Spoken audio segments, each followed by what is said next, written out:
Bom, para quem está chegando agora, eu queria dar as boas-vindas ao webinário e o nosso objetivo aqui nesse webinário é falar de um outro ponto de vista nos dias de hoje em que as empresas buscam reduzir custo cortando pessoas, né? Desligando pessoas. Meu nome é Rafael Machado, sou diretor da Learn Limitada, uma empresa que é especializada em formar pessoas no raciocínio crítico e no método científico. Bom, vamos lá. O que define o tamanho de uma empresa? Bom, uma empresa ela pode ser grande ou pequena hoje de acordo com o tamanho do faturamento dela, mas existem outros pontos de vista que a gente pode levar em consideração quanto à grandeza dela. Existem empresas com alto faturamento, porém com uma baixa eficiência. E também tem empresas com baixo faturamento, mas com uma altíssima eficiência. E aí eu pergunto, né? O que é grande e o que é pequeno? Muitas vezes não é só o faturamento que a gente leva em consideração. A gente precisa levar em consideração que grandes negócios, eles são eficientes, eles são enxutos. Grandes negócios funcionam de forma redonda, são lucrativos, rentáveis e, principalmente, são negócios íntegros, não uma vez no ano, mas com regularidade, com frequência. A gente percebe esse comportamento aqui em grandes negócios. Então, eu posso ter um grande pequeno negócio e um grande negócio. Certo? Então, é por aí que a gente começa a nortear um pouquinho essa questão do tamanho das empresas, né? E o que é buscado pelos grandes empresários hoje, né? E grandes não no tamanho, de novo, do faturamento, mas sim pela visão, pela operação eficiente. A gente percebe que todo empresário quer uma única coisa. Todo empresário quer eficiência, que é uma empresa com um altíssimo faturamento e uma alta eficiência.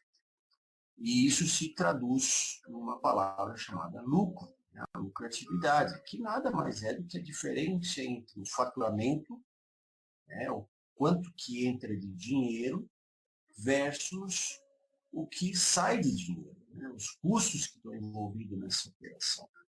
E quanto menor os custos, melhor para esse resultado. E aí a gente está falando de eficiência mesmo, né? Quanto maior a receita, é melhor para também a eficiência. Só que esse cara aqui, a receita, ela depende de fatores externos também. A economia, ela vive de ciclos, né? A economia tem seus altos, tem seus baixos. Nós vivemos em certos momentos na bonância. A bonança e depois vem o temporal. A economia ela sobe e desce, a receita sobe, a receita desce. Isso, em época de crise, as vendas caem muito. E o que acontece com a nossa gangorra lá, né? Que a gente estava olhando lá na gangorra do lucro. A gente percebe que reduzindo o faturamento, a ineficiência do meu negócio começa a se destacar em relação às outras coisas dentro do meu negócio. Ou seja, quando o mar está bom, quando o rio está cheio, toda essa ineficiência fica escondida dentro dele. Quando eu baixo, quando eu reduzo minhas vendas, os meus problemas, a minha ineficiência começa a se destacar. E aí é inevitável que o prejuízo venha substituindo o lucro. Ok? E como eu tenho pouca ação nas vendas, o meu foco será onde? Na redução de custos, né? Para essa gangorra voltar ao que era antes, ou seja, o meu negócio lucrativo. E se a gente olhar, basicamente eu tenho dois tipos de custo dentro do meu negócio. Um custo envolvendo pessoal e o outro operacional. Dentro do operacional, eu coloco tudo aqui, né? Logística, custo de infraestrutura, de matéria-prima. E Mas para onde é que eu olho dentro dessa estrutura de custo? Porque eu quero reduzir custo. Eu preciso que minha gangorra volte de novo para o estado positivo. Então, para onde é que eu, empresário, hoje, costumo olhar? Para esse cara aqui. Se vocês olharem, tem um pontinho vermelho, né, na cabeça dele. Então, imaginam quem é que está mirando para a cabeça dele. E é isso que eu vou acabar fazendo mesmo, né? Então, nesse momento, você se torna uma pessoa descartável, desnecessária no processo, né? E aí vai rolar a cabeça, não tem jeito. E essa é uma decisão mais comum entre as empresas de qualquer tamanho, de qualquer setor. Por quê? Porque é fácil dispensar pessoas. Qualquer pessoa, qualquer gestor dispensa. E também pode ser dispensado. É muito rápido dispensar pessoas. Não preciso investir nada, não preciso fazer muito estudo, pesquisa. Não, simplesmente eu pego uma lista e boto todo mundo numa sala e aviso, olha, a coisa está feia, e eu começo a desligar as pessoas. E em pouco tempo o lucro volta ao normal, de forma rápida. Então, o lucro ele vai voltar. Como será que vai ficar a operação depois desses cortes? Né? Porque a empresa ela não cortou a gordura, ela está cortando o músculo. Tanto é que a empresa sangra quando ela faz isso, porque ela não está perdendo massa gorda, ela está perdendo massa magra. O peso na balança vai baixar, mas a gordura ainda estará muito, mas muito visível mesmo, né, dentro do dia a dia. Então aqui, aqui a gente já começa a ter uma visão dos impactos que tem ao cortar o músculo, a carne, né? Então a gente vê que cortando a carne eu tenho prejuízos a longo prazo, pode vir essa conta para mim. Então, reduzir custo com foco em desligar pessoas, eu vou ter consequências drásticas. Né? O que vai acontecer com a receita e os custos quando a recessão for embora? Porque eu sei que ela vai embora, então a receita vai subir. Os custos vão aumentar juntamente, né? Vão aumentar juntamente com a receita. É o famoso efeito sanfona, porque eu vou ter que contratar essas pessoas de novo. Vou ter que aculturar, vou treinar, vai ter um ramp-up. Né? Então, a proposta que a gente traz aqui é uma outra forma de reduzir custo, reduzindo, então, o foco na gordura, ao invés da massa magra. Né? Que tal a gente aumentar a eficiência do processo e do produto? Que tal treinar as pessoas que estão sobrando, entre aspas, em função da baixa demanda? Que tal a gente treinar essas pessoas para ir lá no processo e enxugar o processo? Né?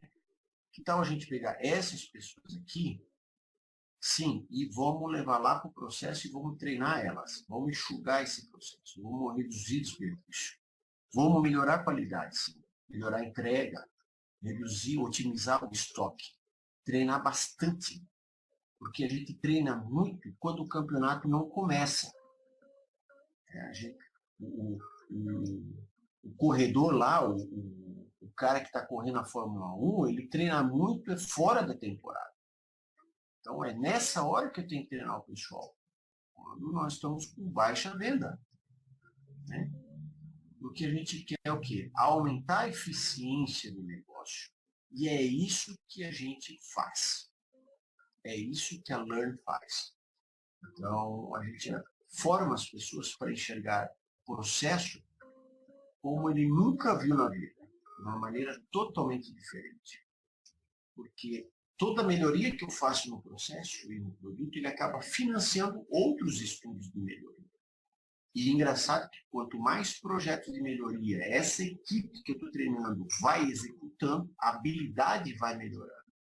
E a velocidade também na condição dos projetos vai aumentando. Eu começo a fazer mais projetos de uma forma melhor e sem contar o quanto que eu aprendo a cada processo, né, a cada projeto que eu faço de melhoria no processo e no produto, e isso impacta em futuros projetos também, certo?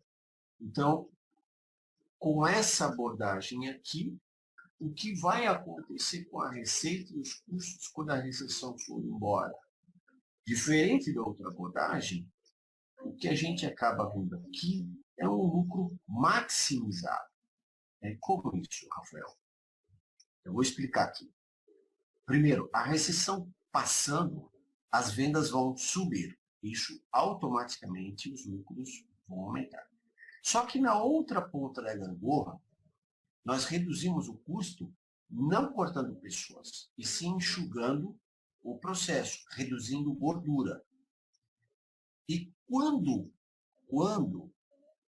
a receita aumenta, a produção aumenta, eu pego essas pessoas que estavam sendo deslocadas para treinar e melhorar e enxugar o processo, eu desloco elas de novo para o processo. Então, essas pessoas, eu não contrato elas de novo, eu só realoco elas para a operação de novo. Então, a gente não vai contratar ninguém, a gente vai pegar essas pessoas que estavam aqui e vou deslocar elas para onde? Para a operação. Então, eu ganho não mais contratando pessoas que não entendem do meu negócio, eu reduzi gordura no meu processo. Agora que eu preciso de pessoas porque a demanda acaba de aumentar, o que eu faço? Eu desloco elas para o meu processo e aí tem um outro ganho que a gente acaba contabilizando isso de outra forma. Essas pessoas que estão voltando para o processo, elas voltam com que cabeça? Né? Elas voltam de uma forma, com um olhar crítico muito mais aguçado. Elas olham para o processo que elas fazem hoje com um outro olhar. Certo? Então, esse é um dos ganhos que eu vou ter também com esse tipo de abordagem, de ao invés de desligar essas pessoas, eu vou pegar e treinar elas para enxugar o meu processo, o meu produto. Certo?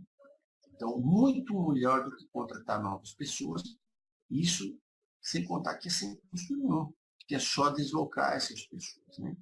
Isso é uma forma de reduzir custo inteligente. Assim, a gente busca eficiência, uma empresa, um alto faturamento e alta eficiência. Então, de um lado, aumentando a receita, em função de fatores externos e também internos, e de outro, com o custo mais enxuto possível. E amanhã eu sei que essa receita vai cair, que a crise vai aparecer, um novo ciclo vai aparecer.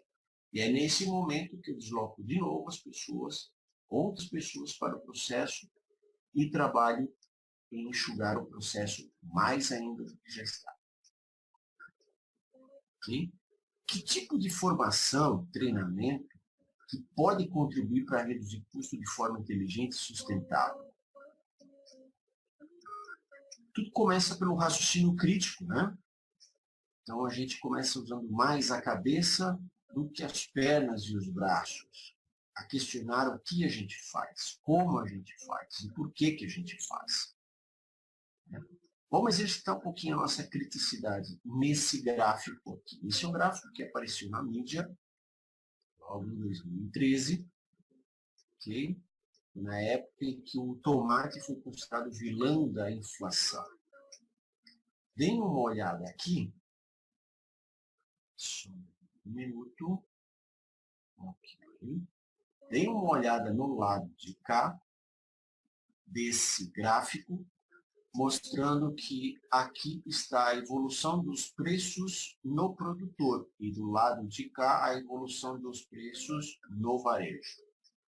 Olhando para esse gráfico aqui, onde é que está, da onde é que está vindo o maior preço dos tomates? Né? O preço do tomate está sendo impactado pelo produtor ou pelo varejo? Então, graficamente, sem fazer muita conta, o gráfico nos induz o quê? Que o preço do tomate está alto por causa do produtor e não do varejo. O varejo é o tadinho. E o produtor é o vilão dessa história. Só olhar a cara do tomate. Né? Inclusive, isso aqui está uma montanha-russa. E agora vem a análise crítica disso aqui. Vamos usar um pouquinho a nossa criticidade. Vamos dar uma olhada na unidade aqui. Primeiro, esse lado de cá está sendo calculado com uma caixa de 20 quilos. Esse aqui é o preço de 20 quilos. O lado de cá é o preço de 1 quilo. Já tem um erro grave aqui, né? Um erro grave de unidade aqui. E outro é que aqui temos preços de 2011, 2013, enquanto que aqui é só 2013. Então, o período também não está sendo justo. Então, o que acontece se eu pegar esse número aqui, R$13, dividido eles por 20 quilos, eu vou ter o produtor, né, com um preço de 65 centavos, isso em julho de 2013. Comparando com julho de 2013, no varejo, o preço de R$3,89. Ou seja, o varejo tem um preço 6 vezes maior que o preço do produtor. Mas não é isso que o gráfico mostra. Essa conclusão a gente tem fazendo uma análise crítica do que nos é passado no dia a dia. Né? Então, a gente não lê jornal com essa criticidade. A gente simplesmente passa o dedo no slide, no celular e está tudo certo. Na verdade, não é bem assim que funciona. Então, esse é o papel do raciocínio crítico. Você duvidar de tudo que você está vendo, questionar. Vamos dar uma olhada nesse vídeo aqui. Eu vou rodar o vídeo. Vou pedir para vocês, para ver se vocês estão conseguindo enxergar. Não precisa de áudio. Ele está em inglês, tem a sua legenda aqui. Vamos... Deixa eu pegar aqui. Só um pouquinho. Ótimo. Esse aqui é um vídeo que foi gerado numa campanha de trânsito e na Inglaterra. Vamos dar uma olhadinha aqui. Queria ver se vocês estão ouvindo também a música, né? O áudio. Dê um retorno para mim aqui.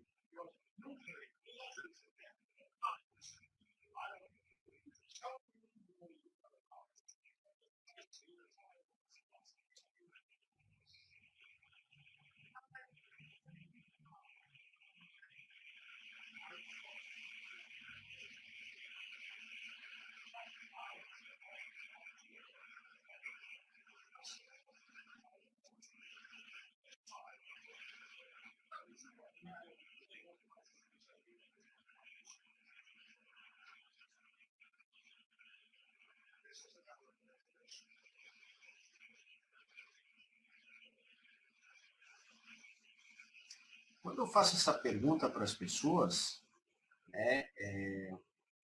eu costumo perguntar como é que ele conseguiu deduzir que a pessoa, que a determinada pessoa era realmente a criminosa, né? Foi por meio da observação? Sim, foi por meio da observação. Mas aqui nesse vídeo tem um outro ponto mais importante. Ao longo desse vídeo, foram feitas 21 mudanças no cenário enquanto você assistiu o filme. Você conseguiu ver alguma dessas mudanças, dessas 21 mudanças ao longo do filme? A maioria das pessoas que eu faço essa pergunta, a resposta é: que mudanças? Eu não vi nada.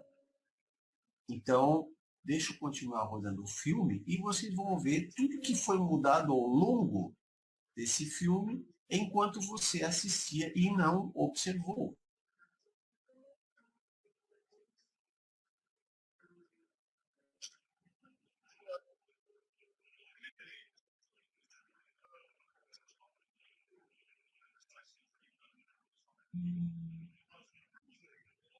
Veja só, né? Até o morto mudou, relógio mudou, o boné da senhora, o quadro. Isso aqui era um urso, isso aqui mudou para uma armadura. Não foram pequenas mudanças, foram mudanças drásticas. O animal lá, o guarda, a roupa dele era escura, ficou clara. Foram mudanças drásticas e a gente não foi capaz de enxergar. Então, é nossa culpa? Não se trata de culpa, não. Mas a gente precisa parar para observar e questionar o que a gente faz, como a gente faz e por que a gente faz. Isso é fundamental para aumentar a eficiência do negócio. Né? A pergunta, ela tem um papel extremamente importante para aumentar o ângulo de visão sobre alguma coisa. É a pergunta que faz a sua visão ampliar sobre um determinado assunto.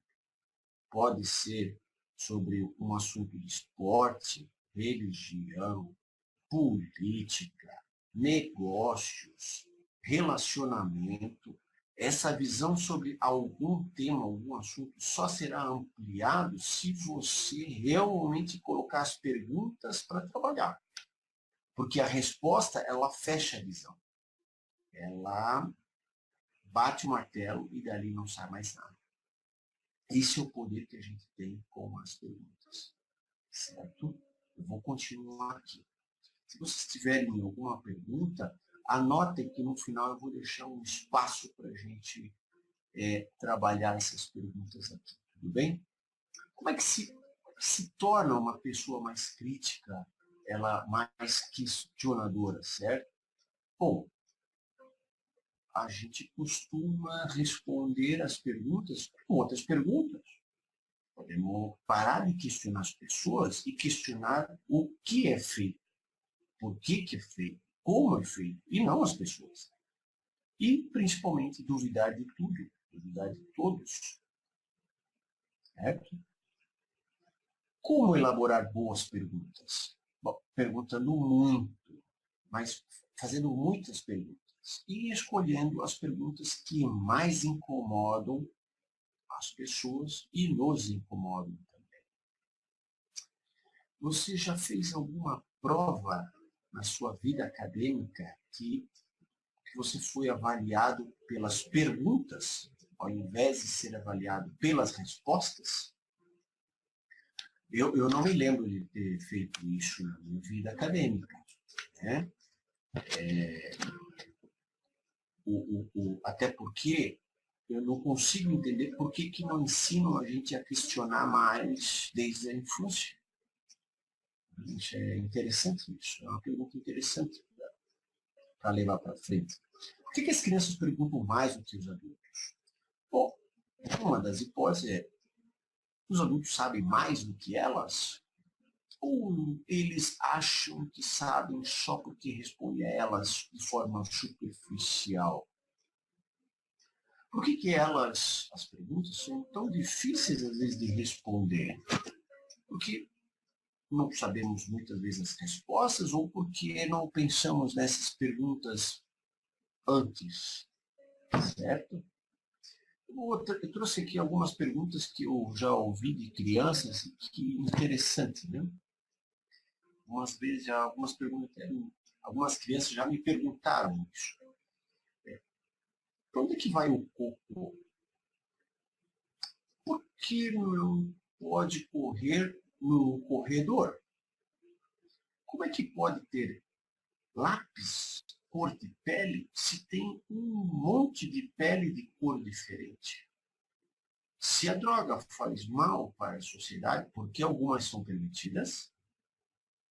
Notem que aqui são perguntas difíceis às vezes de responder, mas o mais importante não é a resposta, e sim a pergunta. Saborear a pergunta, tentar entender onde é que ela toca, né, essa pergunta.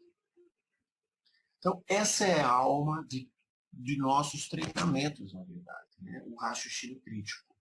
Esse é o espírito que a gente coloca, emprega dentro de nossas formações. O método científico ele é o esqueleto dessas nossas formações, ele é a estrutura de nossas formações. Eu gosto de explicar o método científico fazendo uma analogia com uma consulta médica, né? Quando a gente vai numa consulta médica, a gente depara com o médico fazendo um monte de perguntas para nós, levantando alguns diagnósticos prováveis, né? Algumas hipóteses que pode estar atrelado ao teu mal-estar, enfim, ao teu problema que te levou até lá, né?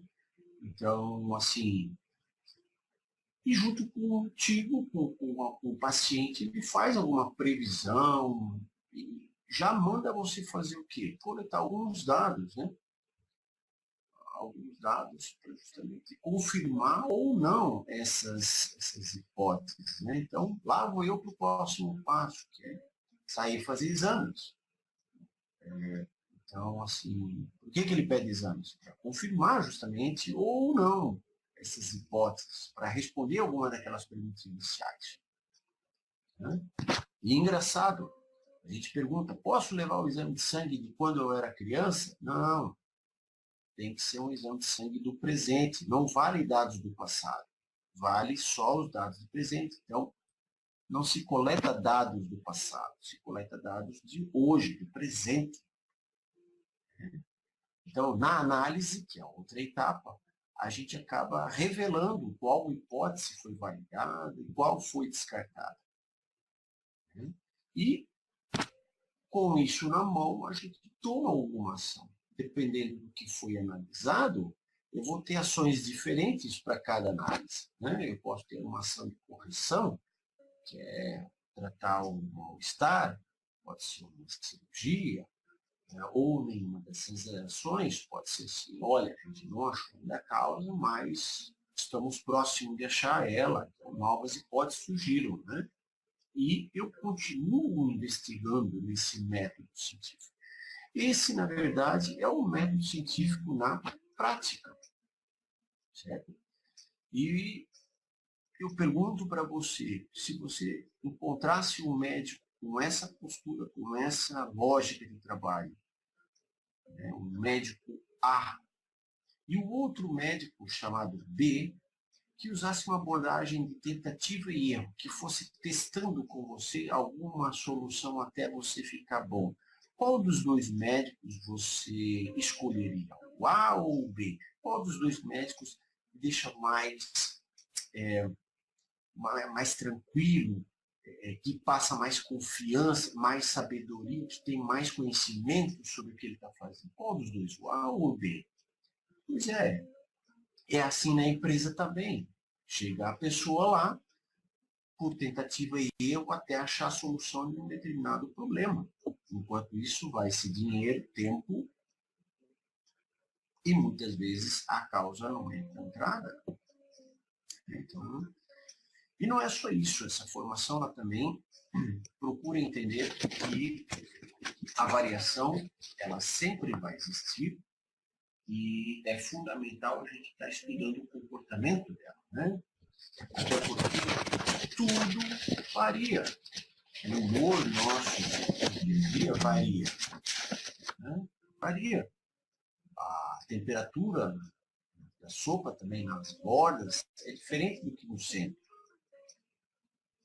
O tamanho, a doçura, tem variação também de cacho para cacho. Dentro do cacho varia, entre pés varia, entre variedades varia, entre terrenos, fazendas, varia o sabor, o tamanho, a coloração das unhas. Parece estranho, mas todo mundo tem uma perna ou um membro maior do que o outro. Alguns têm uma diferença maior e outras menores, mas tem variação. Agora, então, variar, tudo bem. Eu entendo que isso é normal, tudo varia, então essa é uma pergunta já até meio boba, né? Se a gente perguntar, varia ou não varia? Claro que varia. Mas a pergunta que vale aqui é, essa variação, ela é aceitável ou não? Deem uma olhada nesse vídeo aqui, né?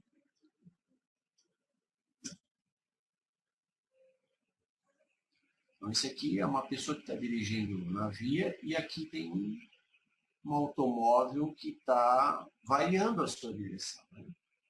Então, esse é o tamanho da estrada aqui. Né?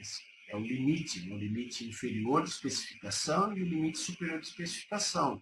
E esse é o processo dele de direção. Então, ele varia? Sim. Uma parte do tempo ele está na média e outra parte ele está fora da especificação. Né? E quando ele está fora, o que acontece? Aumenta o risco de colisão. Vai aumentando o risco. Esse é o problema da variação. Todo mundo varia quando está dirigindo. Só que essa variação ela tem que estar centralizada na média e tem que ser aceitável. Esse é um processo que varia e que coloca em risco o teu processo, o teu produto começa a ser colocado em xeque. Né? Então, não dá para ficar contando toda hora de uma sorte, né? De uma vigilância sanitária, está inspecionando o teu produto e não pegou esse problema aqui, ó, que é o caso aqui. Está levando sorte aí. Ó, né? Então, é complicado. Às vezes, nem sempre tem essa sorte. Ok? Deixa eu colocar aqui de novo. E vamos continuar aqui com a variação. Mas não é só de variação que também a gente fala. A gente... Não é só isso, tem mais coisas. A leitura de números, por exemplo. Eu não lembro de ter aprendido a ler números. Eu lembro de ter aprendido a ler letras, palavras, frases, mas números eu sempre aprendi a fazer conta e não sabia o que significa aquele número. Não sabia como ler, interpretar esse número. Né? Então, eu vou mostrar aqui um gráfico para vocês de um determinado processo, em que nesse processo eu peguei várias peças, mas poderia ser aqui dias, poderia ser qualquer outra coisa aqui, né? Então, e aqui eu tenho um determinado indicador, que pode ser um diâmetro, pode ser peso, pode ser qualquer outro indicador aqui, que você queira associar com o teu dia a dia. Essas duas linhas azuis é aquela estrada que o cara estava dirigindo agora. Então, é a meta. Né? É a meta inferior e a meta superior. Pode ser uma meta que o governo nos dá, pode ser uma meta que o processo precisa me entregar, o cliente, mas o teu processo tem que andar aqui dentro dessa estrada aqui, dentro desses limites de especificação. Eu vou medir para ver se o meu processo está aqui dentro ou não. E notem que tem momentos em que o meu processo está fora, está dirigindo fora da estrada, e tem momentos que ele está dirigindo dentro. Então, tem variação? Tem. É aceitável essa variação? Não é aceitável, porque eu tenho peças que estão literalmente fora da minha especificação. Ok? Fora da minha meta. A pergunta que vale 1 milhão é: e agora? O que causa essa variação? Existem pontos que estão fora da minha meta, da minha especificação. Eu estou dirigindo fora da estrada. O que está causando essa variação? É essa pergunta que vale 1 milhão aqui. E por que é difícil responder essa pergunta? Porque eu não sei ler o número. Alguém vai me perguntar lá no final: ô, Rafael, por que você não coleta mais peças, mais dias? Tá bom, vamos coletar. E aí vai aparecer um monte de ponto dentro e um monte de ponto fora. Ele continua perguntando por que a variação está aumentando, diminuindo, por que está deslocando a média. Você não vai conseguir responder essa pergunta. Né? O seu analfabetismo numérico vem da onde? Vem da estratégia de coleta de dados. É uma estratégia pobre, a gente chama. Né? Agora, olha o que vai acontecer se eu dissesse para vocês que eu coletei os dados com essa estratégia aqui, ó. Então, bom, esses dados vieram dessa estratégia aqui. Então, esse processo tinha um molde com 3 cavidades. Cada cavidade foi colocado, esse molde trabalhou em 2 máquinas, a máquina 1, a máquina 2, e foram feitos 2 setups. E de cada setup eu tirei 3 peças. Note que esse aqui é um determinado indicador, um número, uma métrica da peça 1. Esse aqui é da peça 2, peça 3, peça 4, 5, 6. Note que a cada 3 peças muda o quê? Muda o setup. Setup 1, setup 2. De quem? Da máquina 1. Quando eu tenho 4, esse conjunto aqui, eu estou avaliando a cavidade 1. Então, a cada 12 pontos, eu tenho cavidade 1, cavidade 2, cavidade 3. Essa é a variação que eu tenho no meu processo. Então, quando eu olho a variação de um setup para o outro, a variação de uma caixinha verde para outra caixinha verde, ela não é tão grande. Nem a de peça a peça é grande. A variação ela é pequena, tanto de peça a peça, quanto de setup para setup. Agora, quando eu coloco todos os pontos dentro de uma caixa chamada máquina, que esses pontos aqui vieram de que máquina? Da máquina 1. E essas peças aqui vieram de que máquina? Da máquina 2. Por aqui eu consigo ler os números e eu consigo ver a causa dessa variação. O que provoca essa variação grande aqui vem da onde? Das máquinas. Então, aqui eu consigo tomar uma ação depois dessa análise, né? Então, aqui eu planejei a minha estratégia, coletei os dados, analisei e agora eu vou tomar uma ação. Então, eu vou parar a máquina 1, corrigir ela para trazer ela para cá, próximo da máquina 2, enquanto isso a máquina 2 continua operando de forma regular. Então, aqui eu consigo achar a causa desse problema. Eu pergunto para vocês, qual foi a operação matemática que a gente fez aqui? Nenhuma. Não usei estatística alguma aqui, porque o segredo não está na estatística. O segredo está na cabeça, no racional, na estratégia, nas perguntas. Porque da onde é que vocês acham que veio isso aqui? Isso aqui veio de onde? Veio de um mapa de processo, que foi feito antes de começar o trabalho. Então, tirei a coluna da cadeira, fui para o processo, conversei com operadores, mecânicos, eu fui ver, anotei tudo que eu vi lá que poderia estar influenciando na minha variável final. E aí eu montei aquela estratégia e é isso que eu aprendi. Né? Então, quanto é que custa uma formação desse calibre, desse naipe aqui, né?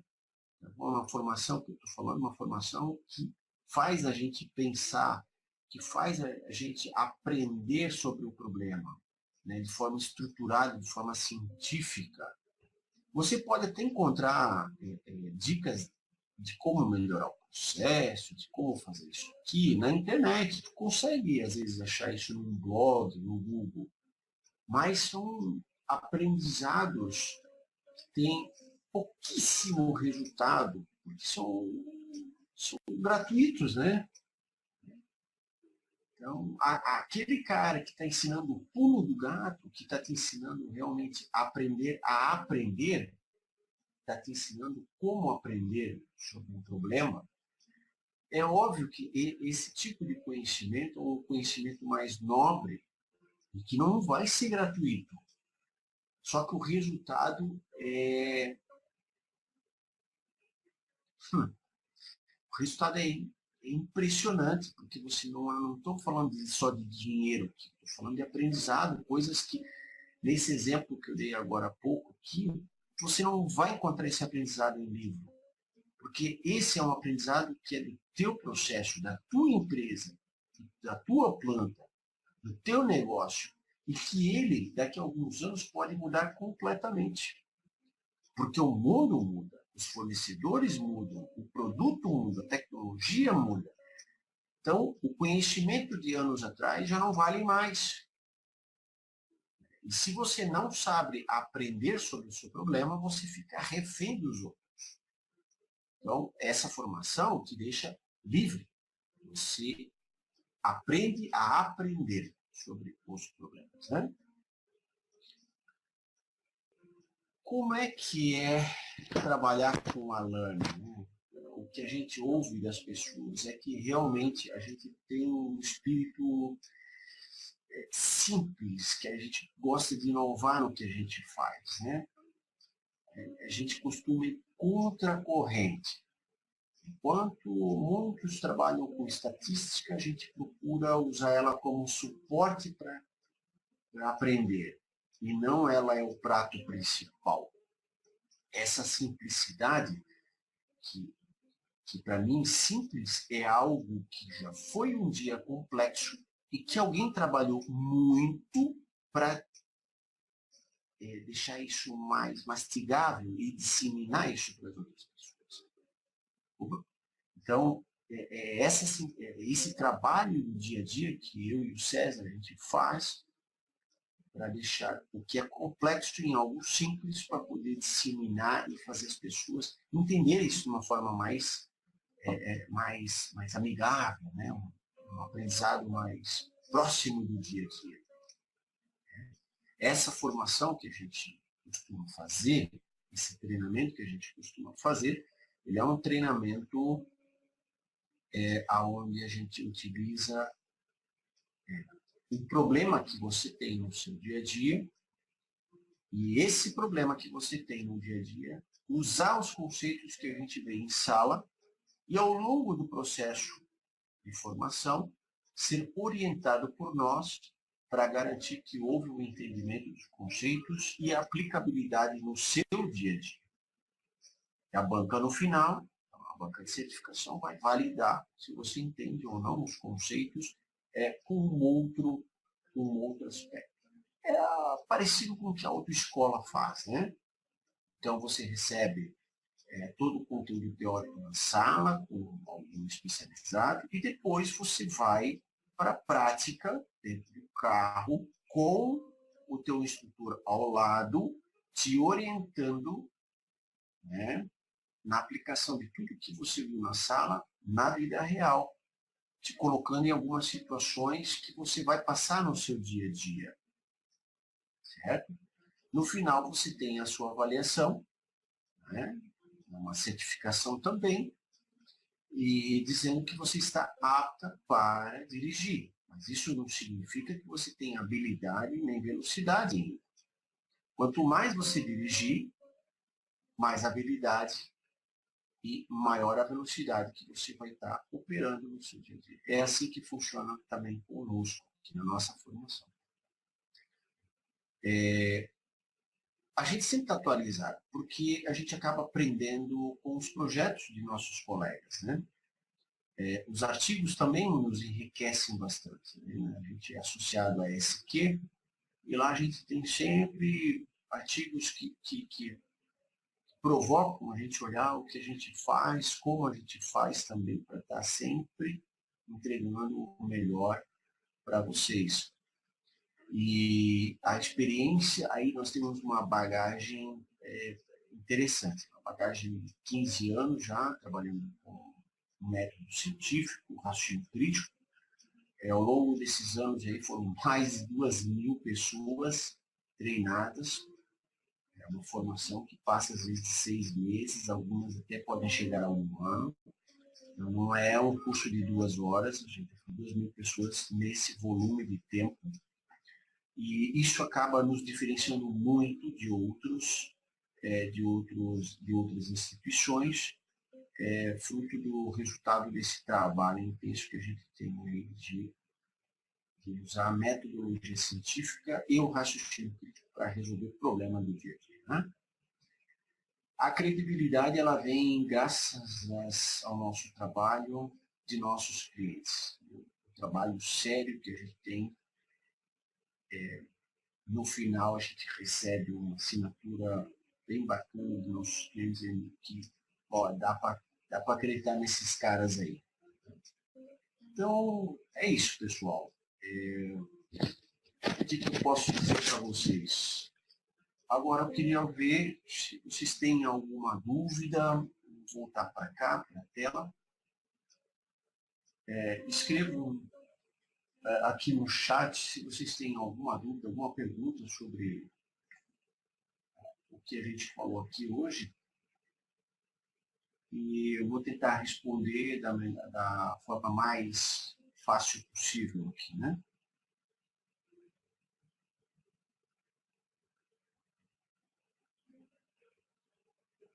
Aqui tem uma pergunta, deixa eu ver.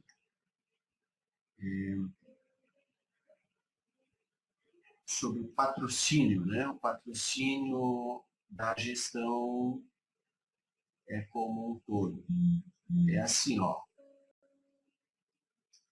O que a gente tem visto nas empresas sobre o patrocínio da gestão no uso da metodologia para resolver problemas.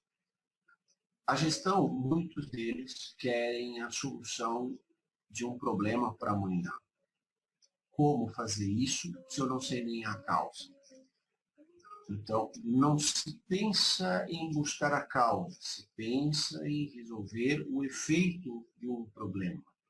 Eu acabo colocando muito dinheiro nisso e não aprendo sobre o problema. Então, eu fico refém do problema. Eu só aumento o custo do meu processo. Quanto mais inspeção a gente tem no processo, significa que menos eu sei sobre ele, menos eu sei sobre as causas. Só me resta atuar nos efeitos. Isso me deixa o processo mais caro, não melhor. Outra coisa que a gente vê na questão do patrocínio é um pouco do ego, né? Quando vem alguém que mostra de forma estruturada como você chegou na causa raiz do problema, a gente acaba percebendo que alguns gestores ficam um pouquinho, assim, entre aspas, dodói por isso, sentem muito isso, por não saber a resposta. E o que deixa muitos também técnicos, especialistas, um pouco com o pé atrás é que a causa é revelada de uma forma estruturada, que não há argumentos que consiga rebater aquela conclusão. Né?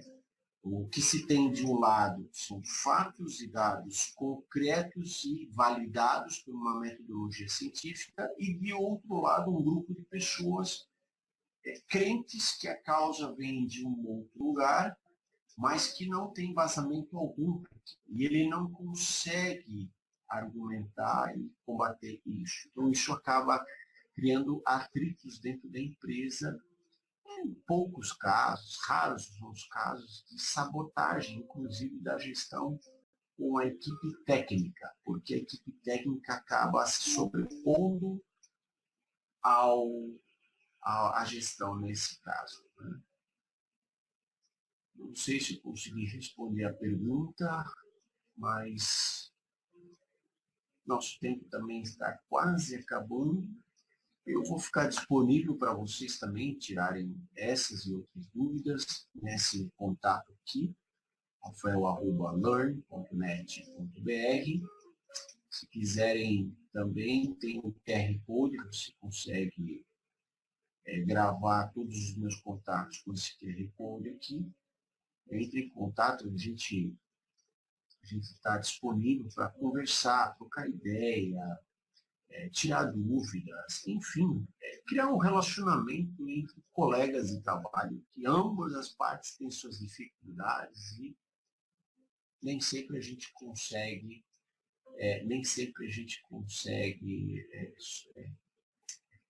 tirar todas as dúvidas, né? Até porque tem algumas coisas técnicas e outras nem tanto. Né? O Marcos está fazendo uma pergunta aqui também. Vocês oferecem curso online? Então, Marcos, até então nós tínhamos uma abordagem in company. A empresa contratava a gente, nós criamos um programa dentro da empresa e, por um processo de longo prazo, conseguimos, então, construir dentro dessa empresa um programa, não só um treinamento, mas o que a gente percebeu? Muito dessas empresas tinha muitas pessoas que acabavam não conseguindo fazer parte desses treinamentos e que pediam muito para a gente, assim, Rafael, eu quero fazer um treinamento desses cientistas que vocês fazem aqui, ou mais avançado, ou tem um colega meu que está na faculdade que também gostaria de fazer esse curso. Vocês fazem também aberto? A gente falou, não, a gente não faz porque a demanda é muito pouca em função da dificuldade de trazer todo mundo do Brasil inteiro e algumas pessoas que é do México e uma de Portugal que queria vir para cá. Eu falei, como é que a gente vai trazer essas pessoas tudo para um lugar? É mais caro a logística, é mais caro você trazer as pessoas, hospedar essas pessoas, porque é uma formação intensiva, uma formação, não é que nem pós-graduação que você faz uma vez a cada 15 dias. Não, todo dia, e é puxado o negócio. Então saía mais caro para essas pessoas esse translado, essa movimentação, do que a própria formação, do próprio curso. E aí eu e o César, a gente está há mais de um ano trabalhando num projeto e agora sim está saindo, já fez um piloto, funcionou muito bem, que é por transmissão ao vivo. É muito parecido com o que a gente está fazendo aqui. Então, ao vivo mesmo, é uma formação como se eu estivesse dentro de uma sala de aula e vocês aí do outro lado. Então, com material também disponível aqui, com interação. Aí não vai ser um curso feito por essa plataforma aqui, ela seria por Skype. Por que por Skype? Porque daí você pode falar comigo, né? E eu posso falar com você num grupo muito restrito de 15, no máximo 20 pessoas também, Marcos. Aí a gente está falando de uma formação igual à formação presencial. Então, você teria que ter um problema lá na sua empresa, né? Eu vou te ajudar a dizer se esse problema, se esse projeto aqui é um projeto que daria para aplicar essa metodologia. Se for, beleza. Então, você vai fazer um curso, primeiro na parte teórica, com exercícios também dentro, tarefinhas para fazer fora, muita leitura para fazer fora desse ambiente aqui de estudo.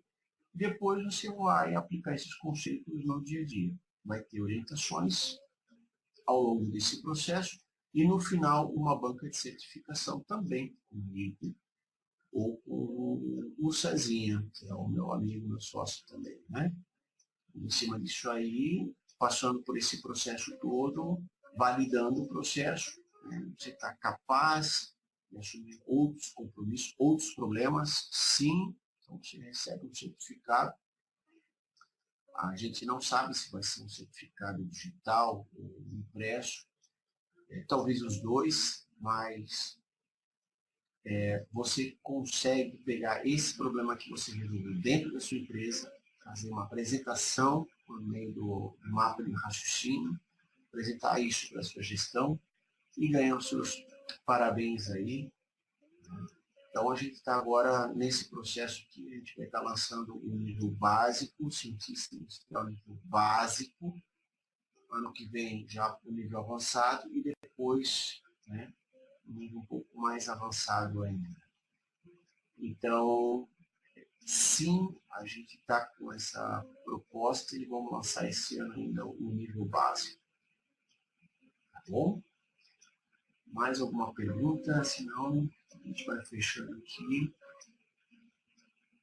E também, se precisar, a gente vai conversando, podem mandar um e-mail, uma mensagem, a gente liga para vocês, entra em contato, a gente conversa, troca uma ideia. Se vocês quiserem ver um projeto, como é que é feito um projeto, né, nessa abordagem científica, a gente pode mostrar também, de repente a gente faça um outro encontro desse aqui para mostrar detalhadamente como é que a gente faz isso na prática, Então, um projeto desse. Legal.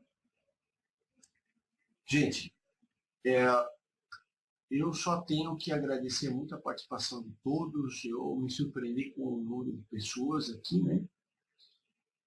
Muito obrigado mesmo. É o meu primeiro webinar assim na tela, então fiquei muito ansioso o dia inteiro, fiquei uma pilha, testei, retestei, ensaiei, mas eu estou muito feliz. Tive suporte também de um outro colega meu, Marcel, e apesar desse conteúdo a gente já falar milhares e milhares de vezes, mas quando a gente vai falar, a gente sempre fica um pouquinho nervoso. Eu espero ver vocês aí no próximo evento também.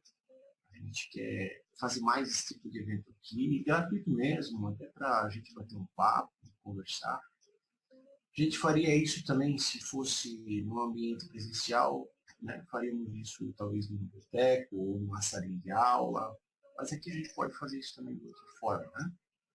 Tudo bem, gente? Obrigado por tudo.